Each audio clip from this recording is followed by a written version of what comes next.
Alright, gang, here we go. So this is Chem 1, Unit 2, Nuclear, uh, Chapter 21, Nuclear Chemistry, Part 3.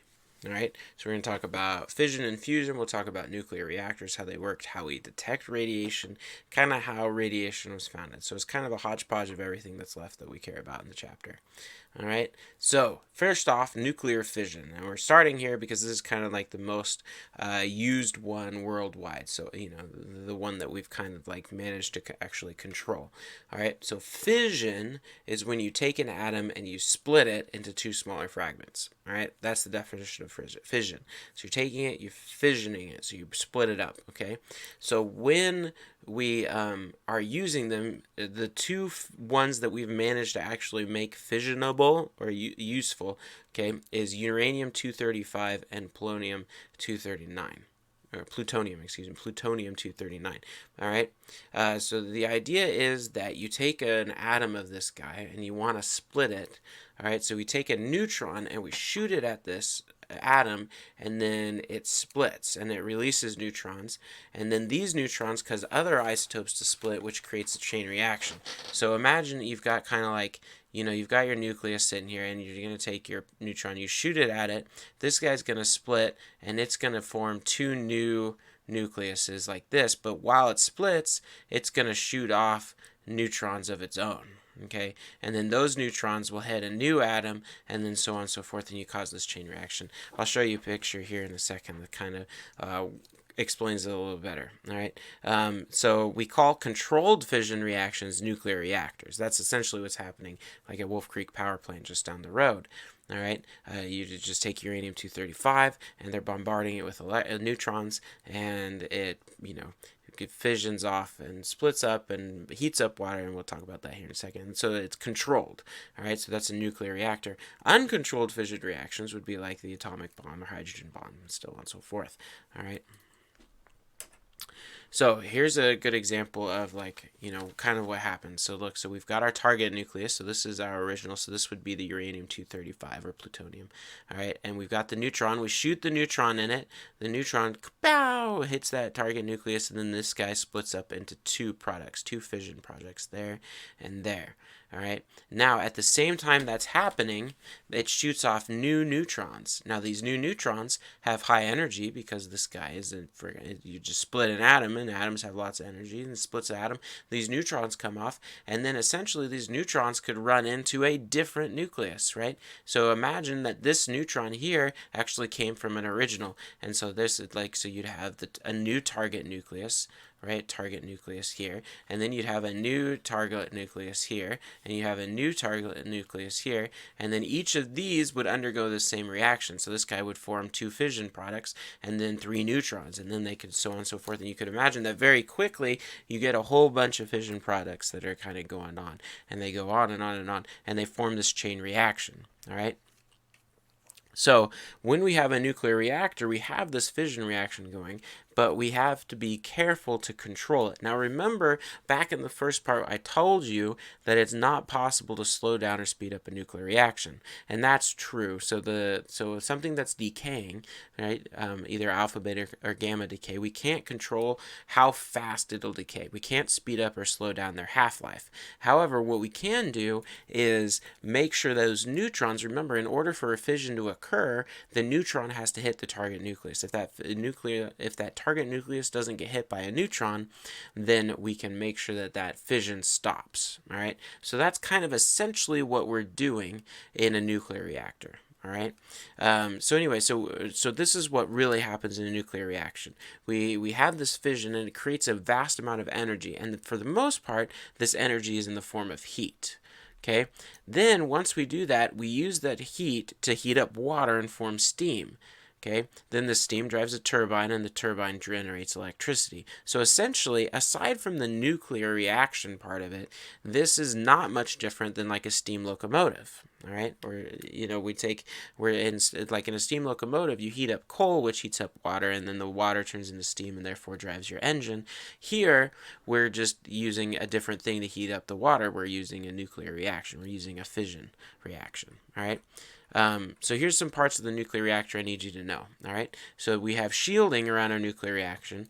Okay. This is the stuff that we use to decrease the radiation. So we start with uranium-235. Uranium-235 is radioactive, so it's decaying on its own to start with.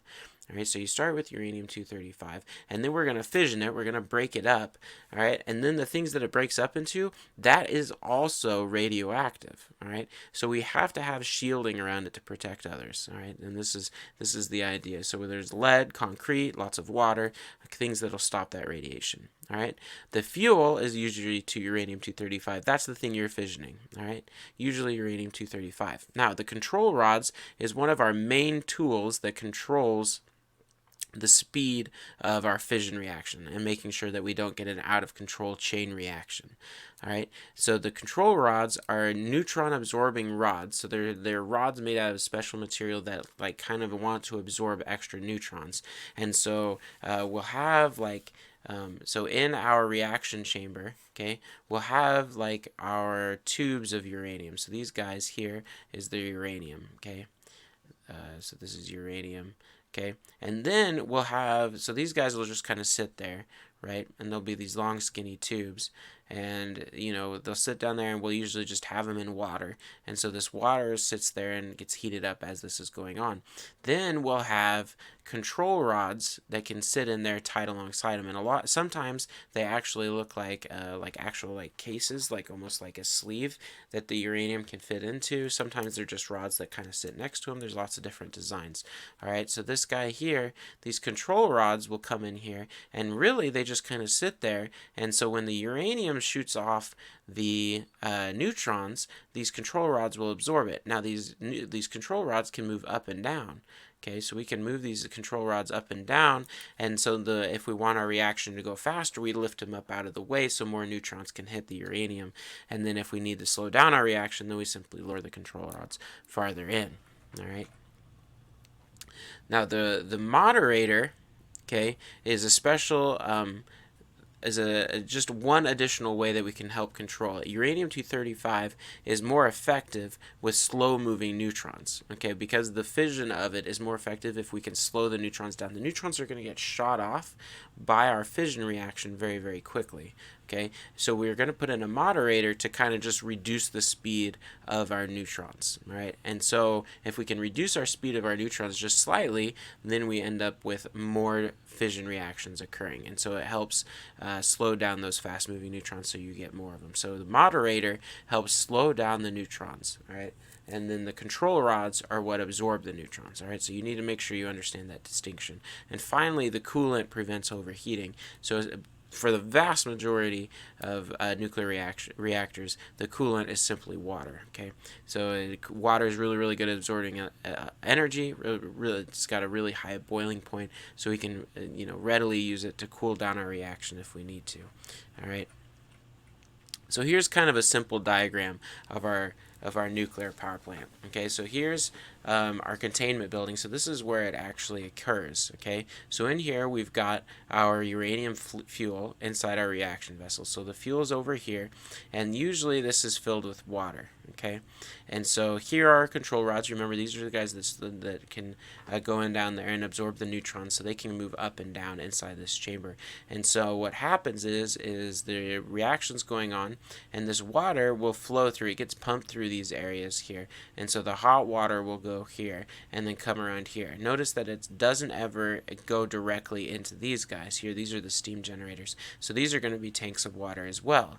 All right, these kind of like pinkish color things. And so the hot water from the uranium goes in here, heats up the water that's inside these steam generators, okay, and it forms steam, and the steam rises. So the steam rises up in here, all right, goes through here, through these steam lines into a turbine, and the turbine is what's going to starts turning the turbine. And by turning the turbine, it turns this and forms electricity, and we can use a transformer to send it out into the power grid, and we get electricity. The water that was turned into a steam, okay, it comes down here, and then it gets condensed in here, so we have some sort of cool water source, either like a lake or a river or underground water storage.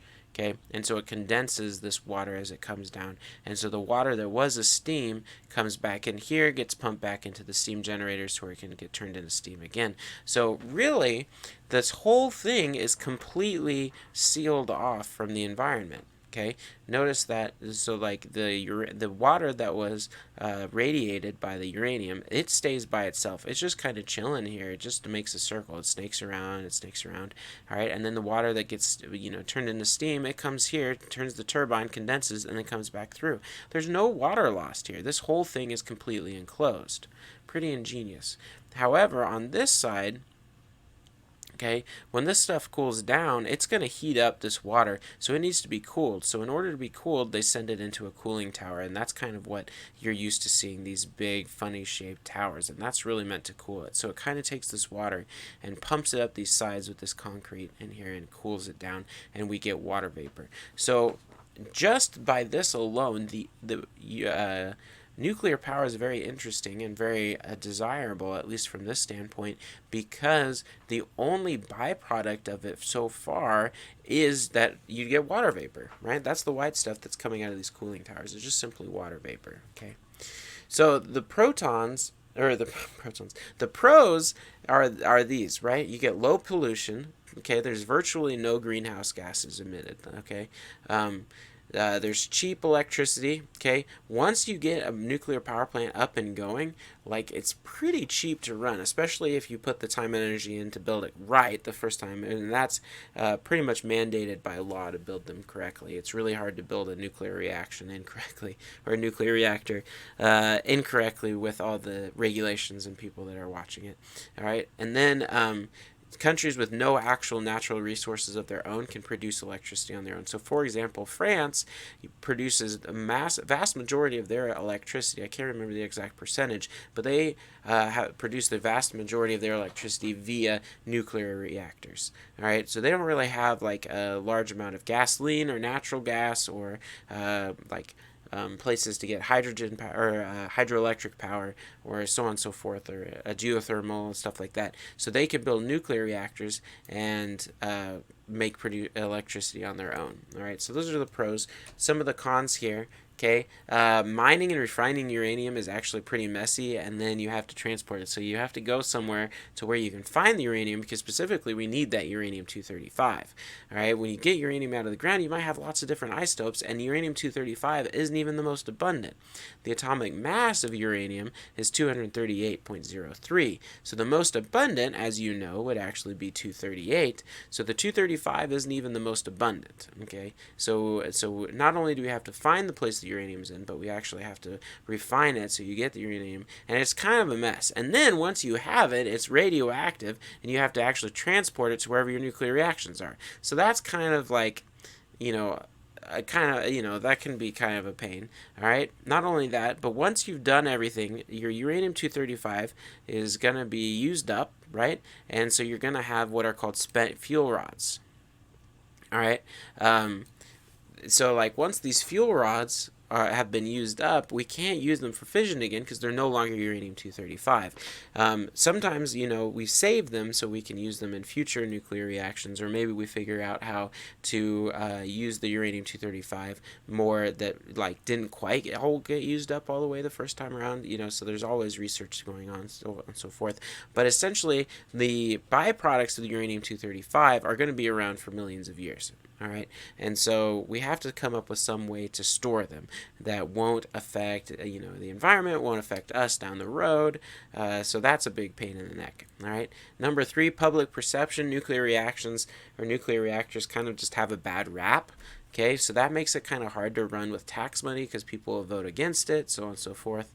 All right, it's actually quite expensive to start up a plant. They're cheap once you get them running, but it's hard to get the money to start them up to start with. All right, there are accidents at plants. We've all heard about 3 Mile Island and about the Tukushima, I think it was the one in Japan from the tsunamis, so on. So there's lots of different examples of accidents at plants, and that doesn't help public perception, nor does it necessarily help the environment, because obviously these nuclear reactors are filled with radioactive things, and they're no good to get into the environment or to ingest, etc., etc. And then they're also pretty easy targets for terrorism. There are high security involved with them, but they're also pretty big target. Well, and people know where they are, and so on and so forth. So you got to be careful, because if you get a nuclear reactor to go into meltdown, then it can cause problems in an area for dozens and dozens of years. Right. Now that was fission. That's all about nuclear fission. So the other side of the coin is nuclear fusion. So fission is when you split things. Fusion is when you push them together and combine them, or fuse them. All right. So the idea is to take two smaller nuclei, combine them together to produce a heavier one. All right. Inside the sun, hydrogen atoms are fused together to make helium atoms. All right. So here, this is kind of what's happening in the sun. We've got a deuterium and a tritium hydrogen atom. That's the names of these two isotopes. All right, and they combine to form a helium, and you also get a neutron out the other side, and then a vast amount of energy. All right. Now, the trick to this is that the mass of the starting material that you start with, these guys here, is greater than the mass of the ending material. Okay. All right, so if you actually looked at the masses of these things, like the masses of this guy here and the masses of these guys here, these would weigh less than these guys. All right, and so the extra mass gets turned into energy, and this is done by the formula E equals mc squared. That's how, and that's kind of where that formula comes from. So the energy is equal to the mass times the speed of light squared. All right. So if you know that mass that was lost, you multiply it by the square of the speed of light, and you can find the amount of energy that was released. All right. Fusion reactions are very desirable because they produce lots more energy than fission reactions do, and fission reactions produce quite a bit of energy. All right. They can only occur at very, very high temperatures, 40 million degrees Celsius about. So that's really the kicker right there. Is creating a secure environment and a stable environment that can sustain 40 million degrees Celsius for a long time. All right, so that's why the fusion reactors are like the golden, or the holy grail, the golden goose, the holy goose, or of the energy industry. If somebody can figure out how to make a nuclear fusion reaction, then that would really solve a lot of our energy problems and environmental problems, so on and so forth. Okay. Notice up here that also if we manage to recreate what's happening on the sun here on Earth in small amounts, look at the only products is helium, right? And helium's pretty, chill. It just kind of sits there. It makes your voice sound funny. But other than that, there's not really anything wrong with helium, okay? Here's two ways that I want you to understand about detecting radiation. Okay, we've got Geiger counters. Okay, these are the things that you've probably seen in movies, that you hold up the nuclear sample to whatever device, and it starts going, starts ticking away. Okay, and so these are used to detect beta particles and gamma rays. All right, so yeah, so I'll show you one of these in class. We've got one, and I can show you how it ticks and stuff like that. It's kind of fun. All right, essentially this is kind of how it works. You've got you've got a tube in here, okay, and it's got an inert gas. So usually helium or neon, sometimes argon. So something that's just not going to react with anything. So usually a noble gas. And then it's got an open end, or some sort of glass area that that will allow radiation to pass in. So when this radiation comes in, it ionizes these gas. So ionization is when something gets a charge. Okay, so it gets a charge. All right. So once it gets a charge, then all of a sudden this anode is going to have a charge next to it. All right, the anode. So that's this guy here. All right, and then now that that's happened, we can have a circuit complete. And so once the circuit completes, then you get a tick. All right. I don't really expect you to be able to explain how all that works. All right, but you should know that a Geiger counter is the guy that ticks when it detects radiation. All right, another one is a film badge. So if you work or visit at Wolf Creek Power Plant, they'll give you a visitor name tag or a name tag, and on that name tag, part of it So it'll be like your name, right, or your visitor or whatever, and then part of it will be like a little colored section, right? So it looks something like this, and then like one part will be black and green and yellow or something. I don't remember what colors they are, but then these film badges will change color if it detects radiation. So they're a one-time use, but they're also pretty handy. They're just on your name tag, your ID badge, so you can kind of carry this guy around, and you can kind of keep track of whether or not you're in danger of being irradiated without carrying around a bulky Geiger counter, listen to it tick all the time. Okay, so film badges are an easy way to detect radiation and levels of radiation. All right, there's lots and lots of applications to using radiation. All right. We use tracers in agriculture, and this detects the effects of herbicides, pesticides, fertilizers. So essentially, imagine it this way. So like they'll put like a tracer, some sort of isotope that has a specific half-life in like the pesticide they spray. So they'll spray the pesticide, and then they'll let it kind of, go through the environment, and then they'll like go and capture some bugs down the way, or test the river down the way, or test the plants down the way, or the air and stuff, and they'll be able to test to see if that trace isotope that they plugged in, that they dumped into the pesticide, is elsewhere. And so they'll be able to track where the pesticide goes in the food chain. So that's the idea of using tracers. They also use medical diagnosis. Okay, so they use it for medical conditions. Iodine 131 specifically, they use for thyroid conditions. So your thyroid is here in your neck.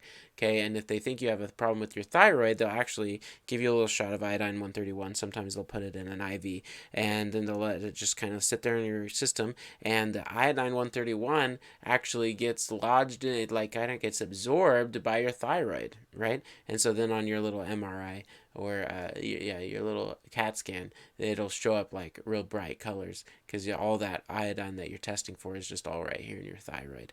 All right. Obviously, we use radiation treatment of medical conditions. You guys all know about chemo. All right. So that's essentially radiation. Obviously, we talked about energy, nuclear radiation, or nuclear energy, so on and so forth. There's the environmental impact, and then finally, we use it for dating things, the carbon-14 dating. Right. We use the half-life of carbon-14 in order to determine the age of things. All right. Last thing here, how radiation was discovered. All right, so there's several people that have been accredited with discovering radiation. First guy here is Henry Becquerel. All right, and so what he did is he took uranium and he exposed it to sunlight to see how it exposed photographic film. All right, and then he discovered that the uranium would actually expose the film even if it was not exposed to sunlight. All right, and he's like, what the what? Right, and so like they used to have to, if he wanted to get his film, to show up, he'd have to have it sun, and one time he just happened to have uranium next to it, and it was a cloudy day, it was raining outside, but his film still developed, and so he, through experimentation discovered that uranium was emitting these rays, and he called it radiation. Okay, then you have Marie and Pierre Curie, all right, and they discovered radium and polonium, and then they actually are the ones that coined the term radioactivity.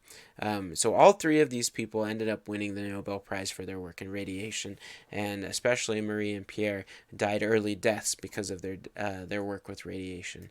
The Becquerel and the Curie are both what we use to describe the amount of radiation. So they're units for radiation. So they'll always live on as long as humans are around. Their names will, for their work with radiation. And that's it for chapter 21. Hope you enjoyed learning about nuclear chemistry. You got your exam coming up about atomic structure, atomic history, the mole, and nuclear energy. It's going to be a great test. Lots of stuff to do. All right, let me know if you have any questions, and I'll see you on the flip side.